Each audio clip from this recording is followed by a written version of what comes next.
Avoidants go through an emotional metamorphosis. When they exit a relationship they are still attached to. In most cases, when avoidants leave their partner, they are tricked by their own traumas into believing that they don't love the person anymore, when in reality, they are still very attached, and this realization always happens sooner or later. The post-breakup journey of an avoidant follows a predictable psychological pattern that almost inevitably leads to their return, not because they've experienced genuine growth or emotional awakening, but because their attachment system operates on a delayed reaction cycle that makes them crave what they destroyed only after it's been removed from their immediate awareness. Understanding this cycle reveals why avoidants seem to possess an uncanny ability to reappear precisely when you've begun to heal and move forward. Phase 1. The immediate relief and validation period, days 1 to 30. The first phase of an avoidance post-breakup experience is characterized by what psychologists call deactivation euphoria, a flood of relief that validates their decision to end the relationship and confirms their belief that emotional distance was necessary for their well-being. During this period, they experience none of the devastation that anxious or secure individuals typically feel after losing important relationships. The initial 48 to 72 hours often bring a sense of liberation that feels almost intoxicating. Their nervous system, which had been in a constant state of low-level activation due to the intimacy demands of the relationship, finally relaxes into its preferred state of emotional detachment. They may experience increased energy, productivity, and social engagement as they reconnect with aspects of themselves that felt suppressed during the relationship.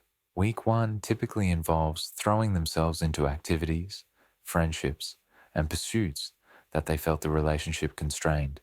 They may work longer hours, spend more time with friends who were critical of the relationship, or pursue hobbies that their partner didn't share or support. This hyperactivity serves both as distraction from potential attachment pain and validation that their independence was indeed being compromised. During the first 2 weeks, they often experience what feels like clarity about the relationship's problems and their decision to end it. They remember every moment of feeling pressured for emotional intimacy, every request for greater commitment, every expression of their partner's emotional needs that triggered their withdrawal. This selective memory reinforces their belief that ending the relationship was not only correct, but necessary for their psychological survival. The 2 to 4 week period frequently involves subtle or overt criticism of their ex-partner to friends and family, focusing on ways their partner was too emotional, too needy, or too demanding. This narrative construction serves to validate their decision while protecting them from any suggestion that they might have contributed to the relationship's problems through their own emotional unavailability. Throughout this entire month, they experience virtually no conscious longing for their ex-partner or regret about their decision. If thoughts of their ex arise, they're typically framed as relief about no longer having to deal with emotional demands or relationship pressures. They may even feel proud of their ability to move on quickly, interpreting this as evidence of their emotional strength and independence. The absence of immediate pain during this phase often confuses their ex-partners, who may interpret their apparent indifference as proof that the relationship meant nothing to them. However, this initial relief is actually a defense mechanism that temporarily suppresses their attachment needs rather than eliminating them entirely. This phase can extend significantly longer for avoidants who immediately enter new relationships, increase their social activities dramatically, or face major life changes that provide ongoing distraction. Some avoidants can maintain this relief state for 2 to 6 months, especially if they successfully avoid any reminders of their ex-partner or the positive aspects of their relationship. Phase 2. The subtle erosion of relief, months 1 to 4. As the initial euphoria of freedom begins to fade, Avoidants enter a more complex phase where their relief starts to erode gradually, almost imperceptibly. This erosion doesn't begin with missing their ex-partner directly, but rather with noticing the absence of specific benefits the relationship provided that they had taken for granted. The first cracks in their relief narrative often appear around practical matters. They may notice that no one asks about their day with genuine interest, that their living space feels emptier than liberated, or that certain routines feel hollow without their partner's participation. These observations typically register as mild annoyances rather than genuine loss, allowing them to maintain their emotional distance while beginning to experience the first hints of what they've given up. Month 2 often brings their first attempts to replace what their ex-partner provided, whether through dating apps, increased social activities, or deepening other relationships. These replacement attempts serve as unconscious tests of whether they can find the same benefits elsewhere without the emotional demands that their previous relationship required.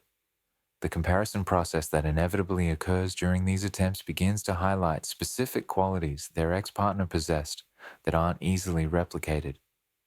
During months 2 to 3, they may begin to notice their own emotional patterns more clearly as they interact with new people. Other potential partners may seem too eager, too demanding, too emotional, or paradoxically, too detached. They start to realize that their ex-partner's combination of emotional availability and tolerance for their avoidant patterns was actually quite rare and valuable.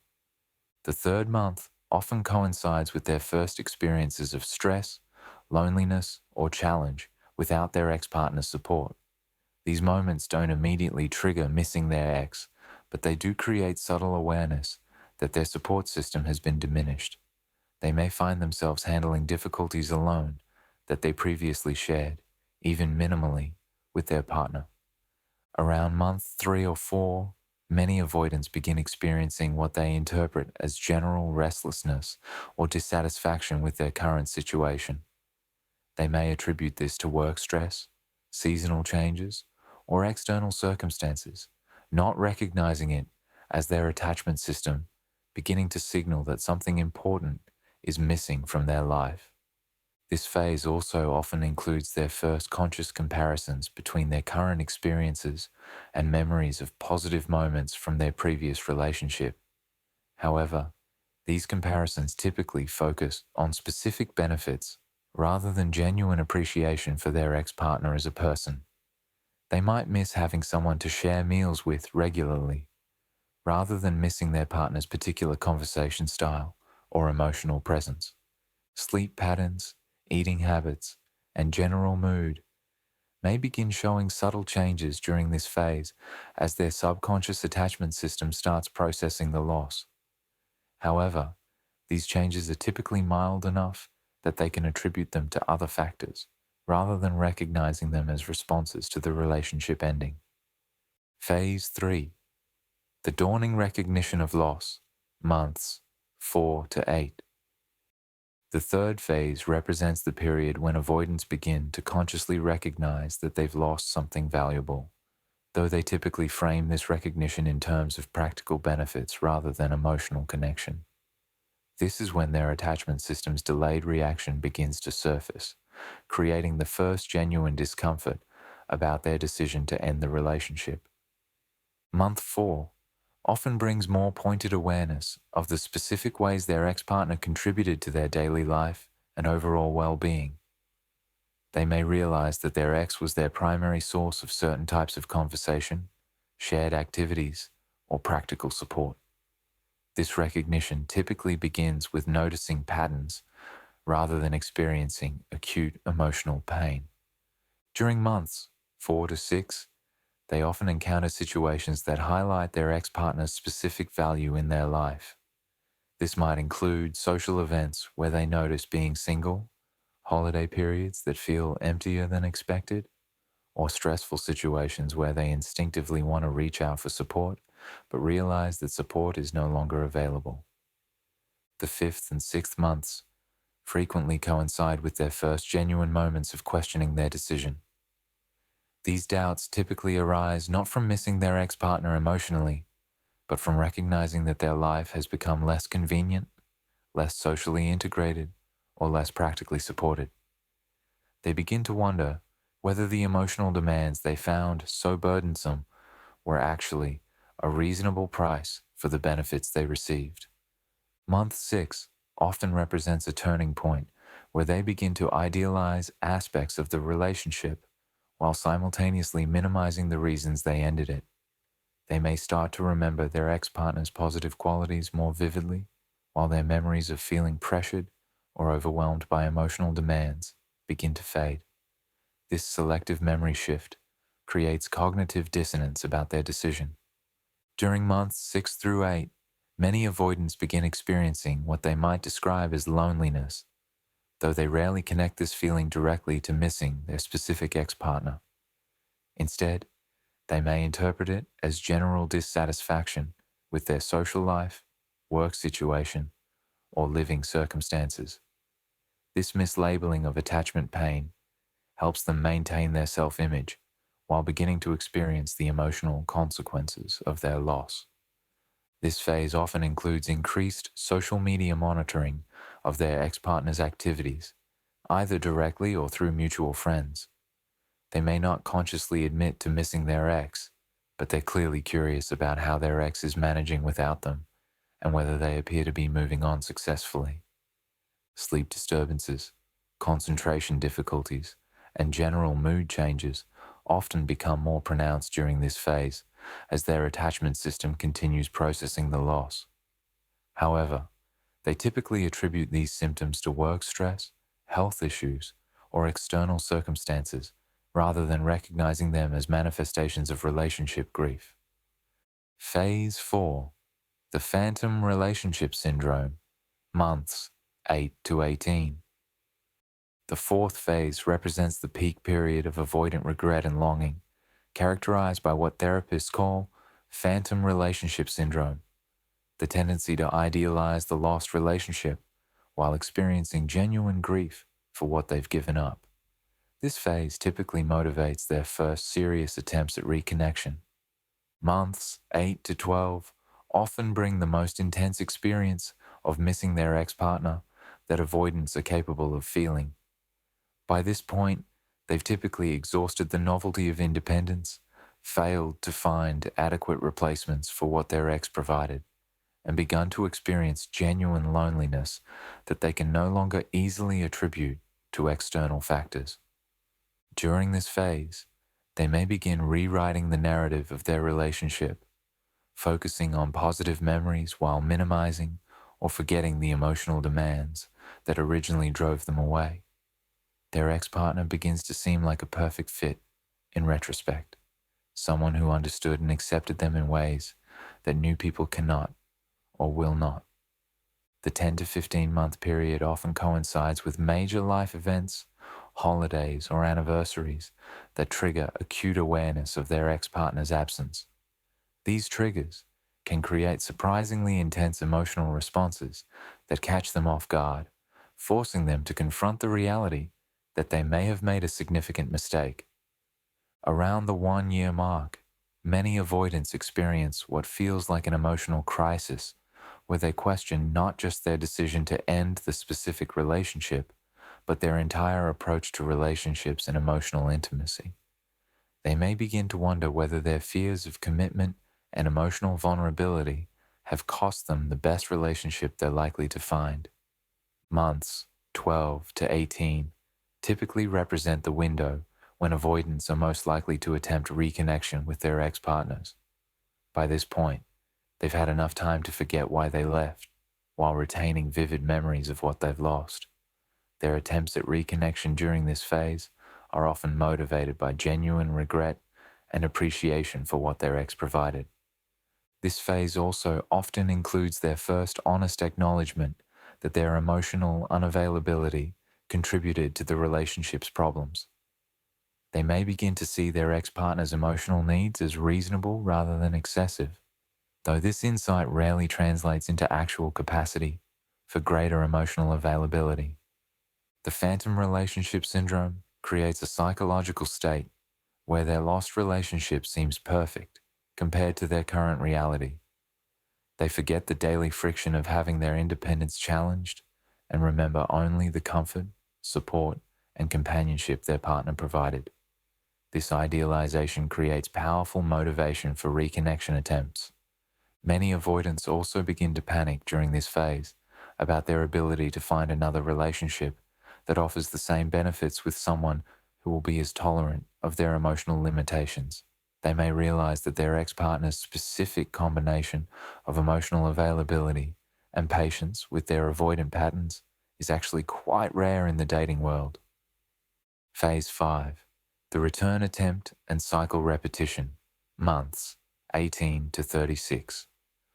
The fifth phase represents when avoidants typically attempt to reconnect with their ex-partners, motivated by the regret and idealization that developed during the phantom relationship phase. However, these return attempts rarely represent genuine emotional growth and typically lead to repetition of the same patterns that caused the original breakup. The 18 to 24-month window represents peak return behavior for avoidants, as they've had sufficient time to forget why they left while experiencing maximum regret about what they've lost.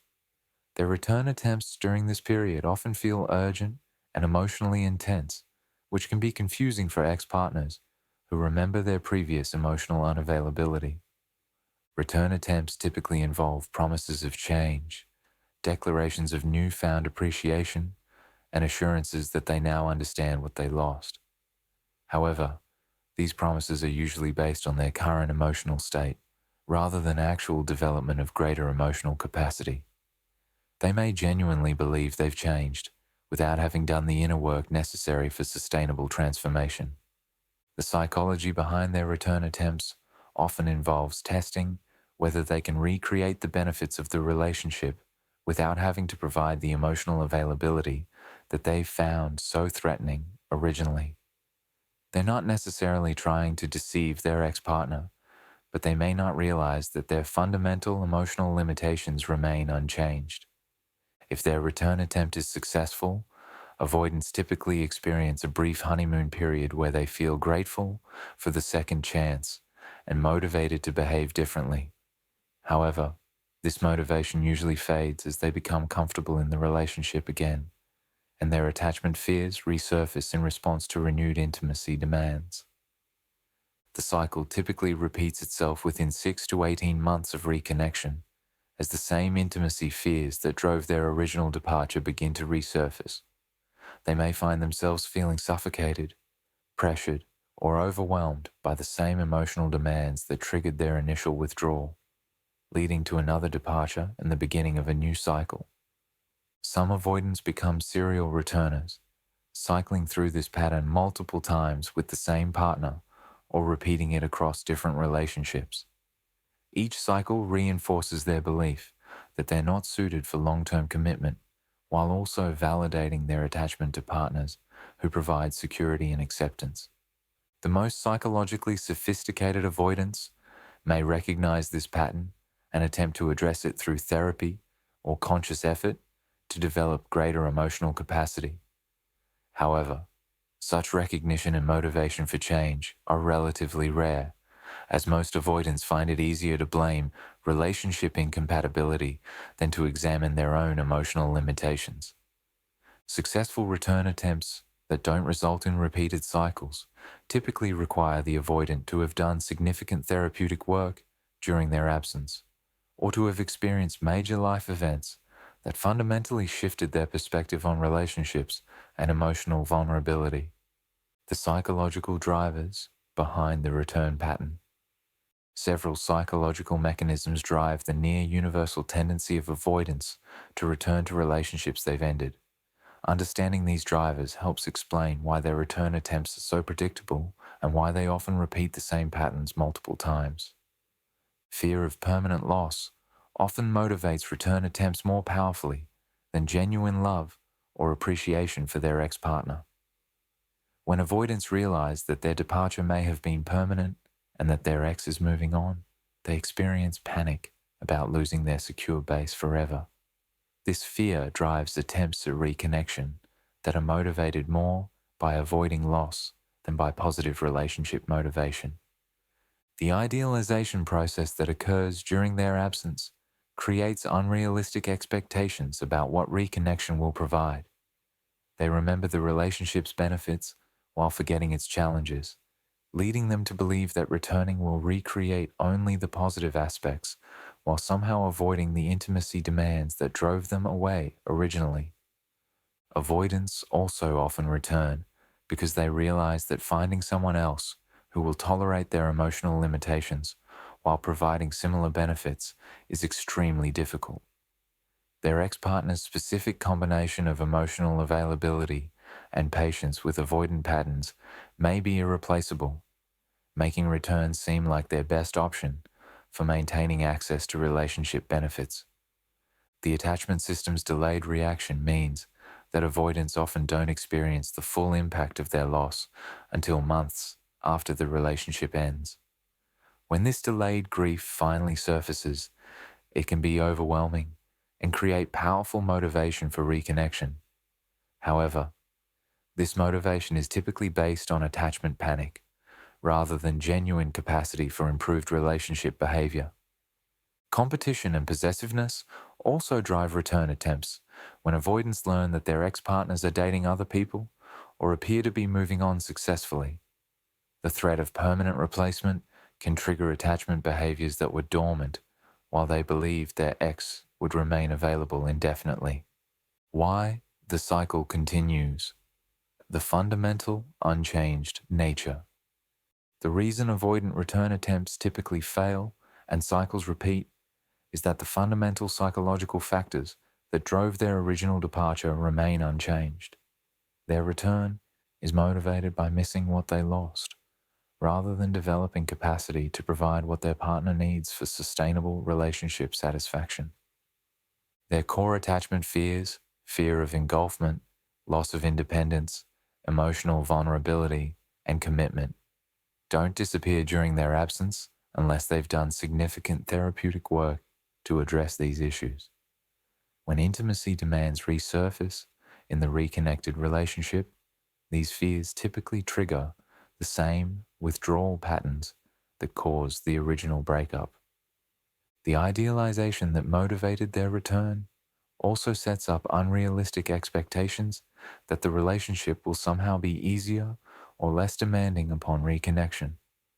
When they discover that their partner still has emotional needs and relationship expectations, they often feel deceived or trapped, not recognizing that their memories of the relationship were distorted by selective recall. Most avoidants also lack the emotional skills necessary to navigate the complex feelings that arise during relationship reconnection. They may experience guilt about their previous departure, anxiety about their capacity to sustain the relationship, and overwhelm about their partner's emotional needs. Without tools to process these feelings constructively, they often default to their familiar pattern of withdrawal.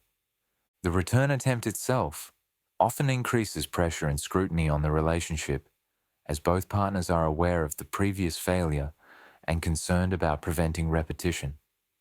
This awareness can create performance anxiety for the avoidant that makes emotional availability even more difficult than it was originally. The ex-partner's role in enabling the cycle. Understanding the avoidant's post-breakup journey also requires acknowledging how their ex-partner's responses often enable the cycle to continue.